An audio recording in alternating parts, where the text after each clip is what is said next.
សុជីវធម៌សម្រាប់បុរសនិងស្ត្រីតាមវចនានុក្រម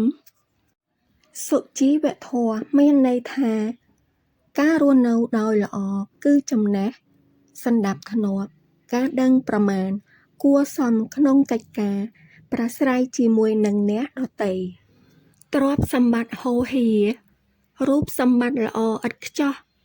តែខ្វះការអប់រំខាងផ្លូវចិត្តដោយខ្លួនឯងខ្វះសុជីវធម៌ក្នុងជីវិតនោះឯងគ្មានក្លិនក្រអូបនៅក្នុងសង្គមទេសុជីវធម៌នៅតាមវត្តអារាមជាកន្លែងសក្ការៈបូជាជាទីគោរពយើងមិនត្រូវសម្ដែងកិរិយាមិនគប្បីសោះអ្នកជិះកង់ម៉ូតូតូចចក្រយានយន្តគ្រប់ធុនត្រូវឈប់ដឹកបណ្ដើរចូលទៅក្នុងវត្តដោយគោរពព្រោះមិនឆាប់លឿនឬយូរជាងគ្នាប៉ុន្មានឡើយចម្ងាយប៉ុណ្ណឹងអ្នកពាក់មួកទទួលក្រមាកន្សែងត្រូវដោះចេញពីក្បាលនៅពេលដើរចូលក្នុងវត្តមិនត្រូវនាំគ្នាជជែកឡូឡាក្នុងទីអារាមឡើយនារីជាឧបាសិកាត្រូវសង្រួមរឹកពីឲ្យនឹងថឹងមុននឹងចូលទៅកាន់ទីអារាមកុំធ្វើភ្នែកក្រឡេបក្រឡាប់កុំរពឹសភ្នែកកុំងាកឆ្វេងស្ដាំរាប់រយផងពេកកុំញញឹមញញែមអោបក៏ខេបក៏ខុបពេកគួរមើលចាស់ទុំផងកុំពោលពាក្យអាវ៉ាសែនៅទីអារាមកុំស្លៀកខោជើងកំប៉ុងនៅពាក់កណ្ដាលស្មងជើងកុំស្លៀកសំពត់តឹងរបៀបខ្លីចូលទៅបត់ជើងថ្វាយបង្គំព្រះពុទ្ធបដិមាឬព្រះសង្ឃត្រូវពាក់អាវកតូចហើយចងពានាក្រមាទៀតផងទៅពេញលក្ខណៈជាអ្នកចូលវត្តកុំនិយាយចំអែចំអន់ព្រះសង្ឃដោយប្រការមិនគប្បីកុំពាក់គ្រឿងសម្រើបបុរសជាឧបាសក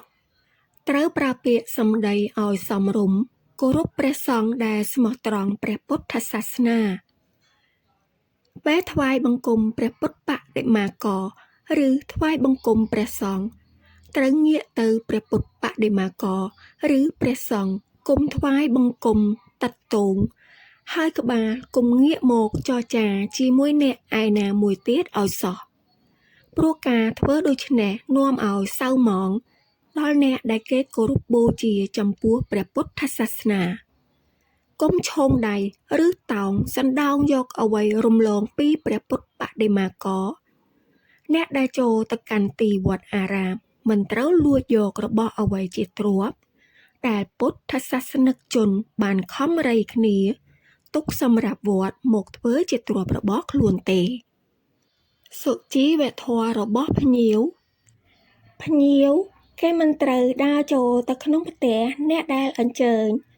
ដោយមិនដោះមួកឬមិនជូតស្បែកជើងលើទ្រនាប់កម្រាលជូតស្បែកជើងទេយើងជាភ្ញៀវមិនត្រូវដើរចូលទៅរកកន្លែងកិត្តិយសដោយមិនទាន់បានទទួលពាក្យអញ្ជើញរបស់ម្ចាស់ផ្ទះទេមិនត្រូវទម្លាក់គូទអង្គុយមុនម្ចាស់ផ្ទះមិនត្រូវអង្គុយយល់កៅអីទៅមុខទៅក្រោយដូចអង្រឹងឬអង្គុយលើកជើងដាក់លើកៅអីតែពីរទេបើកៅអីនោះមានជើង4មិនត្រូវលាភ្នត់កន្សែងទាំងអស់ត្រដាងលើតុទេនៅពេលដែលម្ចាស់ផ្ទះនាំមុខឲ្យទទួលទានអាហារយើងមិនត្រូវបួងមាត់លេបមិនមើលគេឯងទេគេមិនត្រូវផ្លុំសម្លដើម្បីឲ្យត្រជាក់ទេសមស្លាបព្រាសម្រាប់បង្អែមដែលមិនទាន់ប្រើមិនត្រូវដាក់ច្រងែងច្រងាងឬនាំឲ្យធ្លាក់ទៅលើដីទេគេត្រូវរៀបចំឲ្យស្រួលតាមលំនាំដែលម្ចាស់ផ្ទះបានរៀបបើមានភ្ញៀវម្នាក់លូកហើយយើងមិនត្រូវលូកច្រែងដែរទេត្រូវដកដៃចេញវិញនៅពេលដកចេញនោះគេមិនត្រូវលានអណ្ដាតទៅលិតទេទោះពេលញ៉ាំរួចក៏គេមិនត្រូវលិតស្លាបព្រាគេក៏មិនត្រូវយកសមស្លាបព្រាឬយកចង្កឹះ ជ្រាវរករើសយកសាច់ឬបន្លែដែលត្រូវចិត្តខ្លួនឯងនោះទេបើម្ហូបដែលឆ្ងាញ់នៅឆ្ងាយពីយើងពេកយើងមិនត្រូវបង្ហើបគូទឈោងចាប់យកម្ហូបនោះឡើយគឺត្រូវអាស្រ័យតែម្ហូបអាហារណាដែលនៅជិតខ្លួននៅពេលម្ហូបពេញមាត់គេមិនត្រូវនិយាយឲ្យលឺលលឬសើចក្អាកក្អាយបណ្ដាលឲ្យឆ្លក់ចេញតាមមាត់ឬតាមច្រមុះទេបាយឬអាហារគេត្រូវញ៉ាំឲ្យអស់ពីចានផ្ទាល់របស់ខ្លួនបើយល់ថាញ៉ាំមិនអស់ទេគេមិនត្រូវដួសច្រើនឡើយលុះពេលទទួលទានហើយគេមិនងើបក្រោកក្រេះដោយមិនរវល់ចាំអ្នកជិតខាងនោះទេព្រោះសញ្ញាដែលក្រោកចេញពីកៅអីនេះច្បាប់សុជីវធម៌តម្រូវឲ្យម្ចាស់ផ្ទះឲ្យសញ្ញាដល់ភ្ញៀវដោយដើរនាំមុខភ្ញៀវទៅរកកន្លែងទទួលភ្ញៀវនៅពេលខ្លួនទទួលទានហើយអ្នកជិតខាងមិនទាន់ហើយយើងមិនត្រូវអុជបារីជក់បង្ហុយផ្សែងមុខគេទេការជក់បារីនៅតុបាយជាទម្លាប់អាក្រក់មួយសុជីវធម៌រវាងប្តីប្រពន្ធដែលស្រស់ស្រួលគ្នាតែងមានចិត្តសប្បាយរីករាយជាមួយគ្នាជានិច្ចគេមិនដែលធ្វើឲ្យល្អក់ចិត្តរវាងគ្នានឹងគ្នាទេការងងក់ដាក់គ្នាជាញឹកញយមិនមែនសម្រាប់បញ្ជាក់ចិត្តប្រាប់គ្នាថាព្រោះតែស្រឡាញ់គ្នានោះទេព្រោះតាមធម្មតាគ្មាននរណាគេឧស្សាហ៍ទ្រាំទ្រចិត្តខ្លួនដដែលបានឡើយសុខចិត្តធ្វើប្តីប្រពន្ធនឹងគ្នាបានសេចក្តីថាសុខចិត្តតស៊ូស្រណុកពិបាកគ្រប់យ៉ាងជាមួយគ្នាក្នុងដំណើរជីវិតការឆ្លុះទាស់តែងលែងលះគ្នាបានសេចក្តីថាខ្វះសមត្ថភាពនិងរក្សាភាពជាប្តីប្រពន្ធនឹងគ្នាគ្មានបញ្ហាណាដែលមនុស្សដោះស្រាយមិនរួចទេ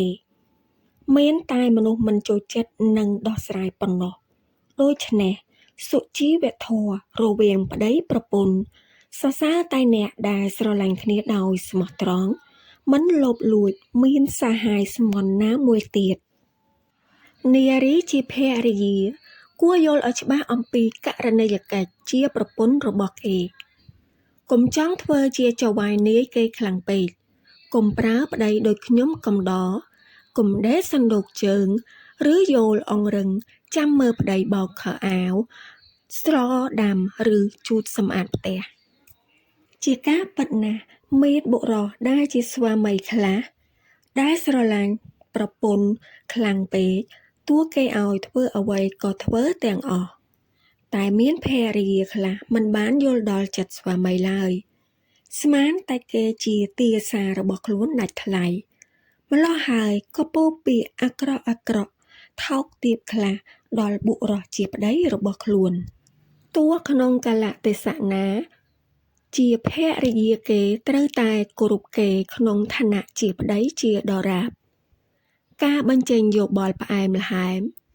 ដើម្បីនាំផ្លូវស្វាមីនៅពេលដ៏គួរនិងពេលឲ្យស្វាមីនាងមានចិត្តរីករាយហើយស្រឡាញ់នាងជាងលើកមុនទៀតថ្វីបើនារីជាភរិយាសម័យថ្មីត្រូវចេញទៅធ្វើការដោយបុរសជាស្វាមីដែរនាងមិនត្រូវអាងលើបុណ្យស័ក្តិរបស់នាងរហូតដល់បន្ទោសបង្អាប់បុណ្យស័ក្តិស្វាមីនាងទេភាពស្និទ្ធស្នាលជាមួយមិត្តប្រុសជាមួយចៅហ្វាយនាយប្រុសបងប្អូនប្រុសទៀតមិនមែនជាការអាប់អោនកិត្តិយសទេតែក៏មិនមែនថ្លៃថ្នូរដែរបើនាងប្រព្រឹត្តជ្រុលខុសខ្លាំងពេកជាភរិយាត្រូវយល់អធ្យាស្រ័យដល់ចិត្តគំនិតរបស់ស្វាមីឲ្យបានពិតប្រាកដភរិយាត្រូវចាប់អារម្មណ៍ចំពោះកិច្ចការរបស់ស្វាមីហើយត្រូវជួលសម្រាលបន្ទុកដល់ស្វាមីផងដែរនៅក្នុងគ្រួសារមួយបើមានភរិយាចំណានតែស្វាមីមិនចំណានដំណើរនៃគ្រួសារនោះมันអាចប្រព្រឹត្តទៅបានល្អដែរដូច្នេះលោកជាស្វាមីមិនគប្បីប្រកាន់ចិត្តថាក្នុងមួយជីវិតត្រូវរកភរិយាឲ្យបានច្រើននោះទេ ព្រោះថាបើខុសឆ្គងទាស់យ៉ាងណានោះភរិយាតែមួយស្រួលប្រដៅស្រួលចាត់ចែងស្រួលនិយាយគ្នា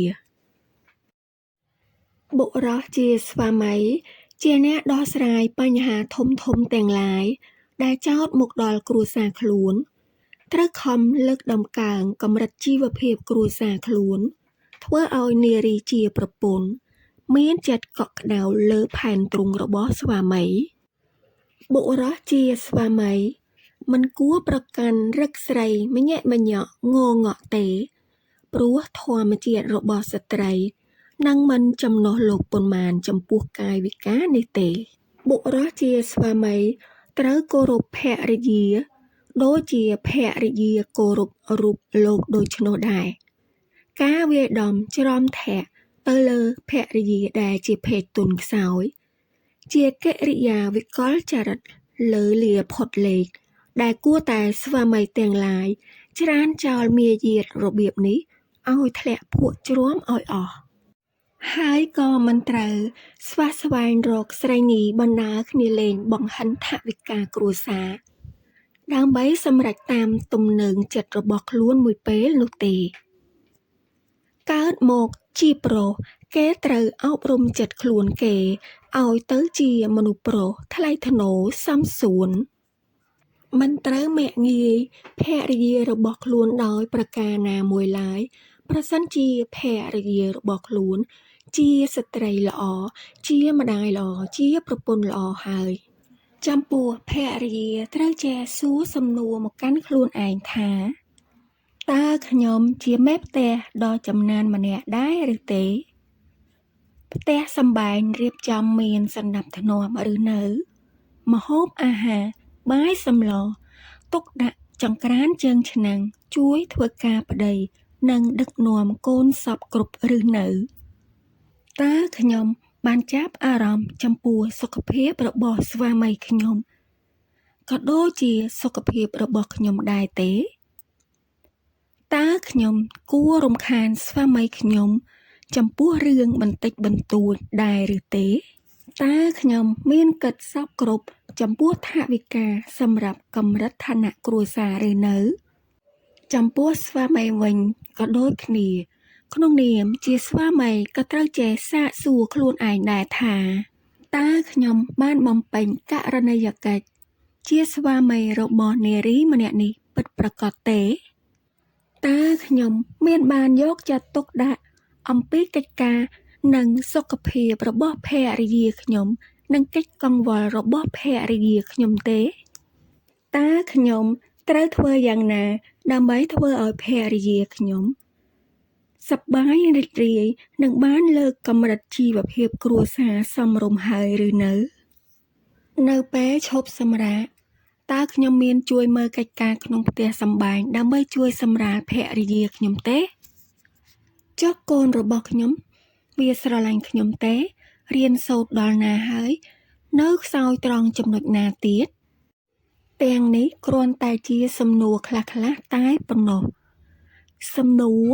ជួយឲ្យគូស្វាមីភរិយាមានការភ្ញាក់រលឹកសុជីវធម៌រវាងប្តីប្រពន្ធដែលបានរៀបរាប់មកនេះល្មមសមរម្យខ្លះហើយសូមអរគុណដល់ប្រិយមិត្តដែលបានចូលស្ដាប់នៅក្នុង Channel នេះខ្ញុំប្រសិនជាបងប្អូនគិតថាវីដេអូនេះមានអត្ថប្រយោជន៍និងមានប្រយោជន៍សម្រាប់បងប្អូនជាគតិសម្រាប់ពិចារណាសូមជួយចុច Subscribe ម្នាក់មួយផងណាហើយកុំភ្លេចរងចាំស្ដាប់នៅវីដេអូធម៌សម្រាប់បុរសស្ត្រីវគ្គ 2 នៅថ្ងៃស្អែកជាបន្តសូមអរគុណ